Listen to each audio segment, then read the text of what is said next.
Hello दोस्तों, मैं जमील बनारसी। मेरे YouTube चैनल पर आपका स्वागत है।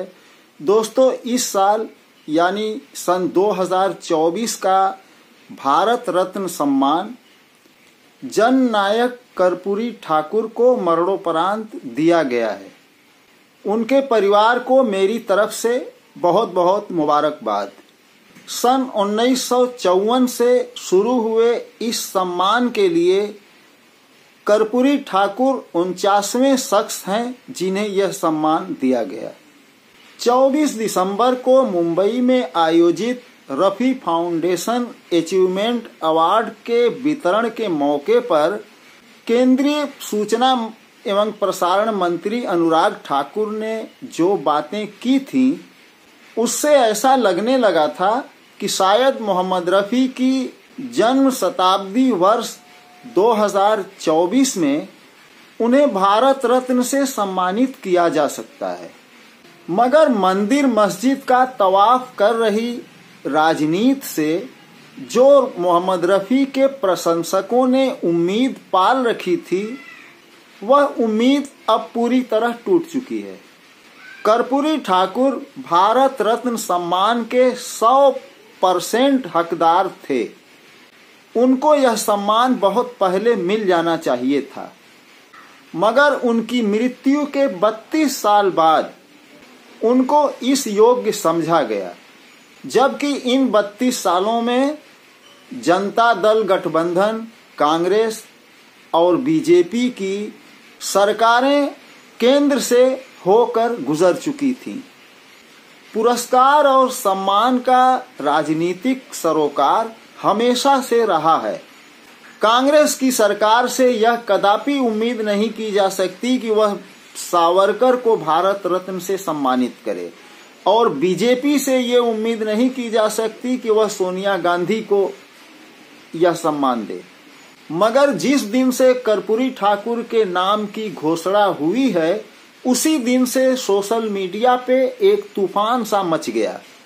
सोशल मीडिया के तमाम बड़े पत्रकारों के व्यक्त किए गए विचारों को अगर एक जगह मिलाकर देखा जाए तो यही खुलासा होता है कि इस सम्मान को राजनीतिक फायदे के लिए इस्तेमाल किया गया है। कर्पूरी ठाकुर को भारत रत्न दिया जाएगा। यह सम्मान उन्हें मिला है या इसके बदले बिहार में सत्ता का सौदा किया जा रहा है, जल्दी साफ हो जाएगा। बिहार में महागठबंधन की सरकार जाती है और नीतीश कुमार बीजेपी से हाथ मिलाते हैं, तब सरकार बदलने और बनाने में भारत रत्न की यह पहली भूमिका होगी। भारत रत्न दिए जाने के पीछे राजनीतिक नजरिए की भूमिका रहती ही है, लेकिन पहली बार होगा कि भारत रत्न का इस्तेमाल राजनीतिक हथियार की तरह होगा। तय आपको करना है कि यह पुरस्कार कर्पूरी ठाकुर को दिया गया है या इसके बहाने किसी ने सत्ता की अपनी महत्वाकांक्षा को पूरा करने के लिए इस्तेमाल किया। अगर ऐसा है तो नाम के लिए पुरस्कार कर्पूरी ठाकुर को दिया जाता है, मगर असली पुरस्कार कोई सत्ता के रूप में बिहार की सरकार को हथिया कर लेता है। दोस्तों, 22 जनवरी को राम मंदिर का उद्घाटन किया गया, जबकि मंदिर पूरी तरह से बन भी नहीं पाया था। मंदिर उद्घाटन को मास्टर स्ट्रोक बताते हुए मीडिया ये दावा करती रही है कि इस बार यानी सन 2024 में बीजेपी सरकार 400 प्लस सीटें लाएगी। मगर सच्चाई ये है कि इस वक्त पूरी की पूरी बीजेपी हिली हुई है। मान लीजिए कि अगर राम मंदिर का कुछ राजनीतिक फायदा मिलता भी है तो सिर्फ हिंदी पट्टी में ही, और हिंदी पट्टी में बीजेपी पहले से ही काफी मजबूत है। अब जिस राज्य में 80 सीटें हैं, वहां 81 सीटें तो मिलेंगी नहीं। बीजेपी के चुनावी गणित बिगाड़ रहे हैं सिर्फ 3 राज्य, महाराष्ट्र, बंगाल और बिहार। बिहार हिंदी पट्टी में होने के बावजूद भी बीजेपी के लिए एक मुसीबत बना हुआ है। जनता दल और जनता दल यूनाइटेड, लालू प्रसाद और नीतीश कुमार की पार्टी कर्पूरी ठाकुर की जन्म शताब्दी बड़ी तैयारी के साथ मना रही थी। ऐसे में बीजेपी कर्पूरी ठाकुर को भारत रत्न सम्मान देकर उनकी पिछड़ों और दलितों की राजनीति को ही उचक लिया, ऐसा कहा जा रहा है। कर्पूरी ठाकुर ने 1978 में जब मुंगेरी लाल कमीशन को लागू करके सरकारी नौकरियों में पिछड़ों, दलितों और आदिवासियों को 26% आरक्षण दिया था, तो इससे जनसंघ का तंबू हिलने लगा था। गठबंधन में शामिल जनसंघ ने कर्पूरी ठाकुर के अपमान में गालियों भरा नारा दिया था। जननायक कर्पूरी ठाकुर को भारत रत्न का सम्मान देकर भाजपा ने अपने राजनीतिक पूर्वजों की उस मसीहा से की गई गद्दारी को छिपाने की कोशिश की है।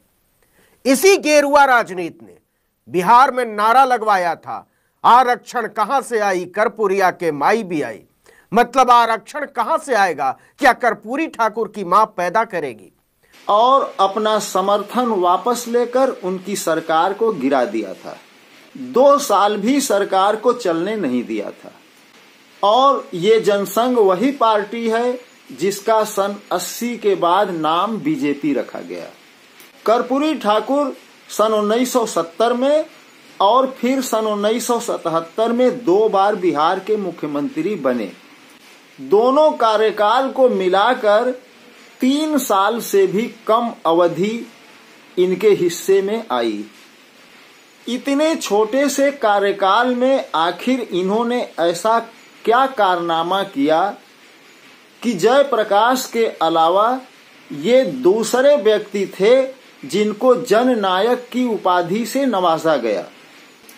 कर्पूरी ठाकुर नाई बिरादरी से ताल्लुक रखते थे और बिहार में नाई को ठाकुर कहा जाता है। ये बहुत ही सरल स्वभाव के व्यक्ति थे और ऐसा भी कह सकते हैं कि सादगी इन्हीं पर आकर खत्म होती थी। ये जो कपड़ा पहनकर सोते थे उसी कपड़े में मुख्यमंत्री कार्यालय, विधानसभा या अन्य मीटिंगों में जाया करते थे और ये कपड़े अक्सर फटे भी हुआ करते थे। इतने विनम्र स्वभाव के थे कि अपने मुख्य सचिव को हाथ जोड़कर प्रणाम भी करते थे। एक बार का एक वाकया है कि पूर्व प्रधानमंत्री चंद्रशेखर किसी मीटिंग में इनके साथ थे और कर्पूरी ठाकुर का फटा हुआ कुर्ता देखकर मीटिंग में आए नेताओं से चंदा किया और इन्हें नए कपड़े सिलवाने के लिए दिया। मगर कर्पूरी ठाकुर ने बजाय अपने नए कपड़े सिलवाने के उन पैसों को मुख्यमंत्री राहत कोष में जमा करा दिया। इस तरह के अनगिनत वाकयात हैं जननायक कर्पूरी ठाकुर से जुड़े हुए। मगर कर्पूरी ठाकुर को जननायक सिर्फ इन खूबियों की वजह से नहीं कहा गया है। जब कर्पूरी ठाकुर मुख्यमंत्री बने थे उस वक्त हाई स्कूल में अंग्रेजी अनिवार्य विषय के रूप में पढ़ाया जाता था।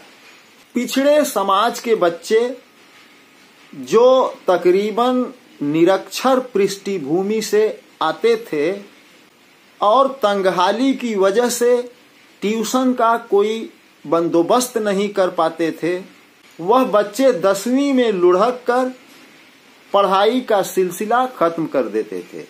कर्पूरी ठाकुर ने सबसे पहले इस व्यवस्था को सुधारा और अंग्रेजी विषय की अनिवार्यता को खत्म करके इसे वैकल्पिक कर दिया ताकि गरीब घर के बच्चे भी डिग्री हासिल कर सकें और ऊंचे पदों पर पहुंच सकें। और इनका दूसरा सबसे बड़ा कारनामा था सरकारी नौकरियों में 26% दलित हिंदुओं, पिछड़े हिंदुओं और आदिवासी हिंदुओं को समानता दिलाने के इनके मिशन से आखिर किसको चिढ़ थी? वही लोग जो हिंदू हिंदू करके वोट बटोर रहे थे। और आज भी वह कौन लोग हैं जो दलितों, पिछड़ों और आदिवासियों को पढ़ाई से वंचित रखना चाहते हैं।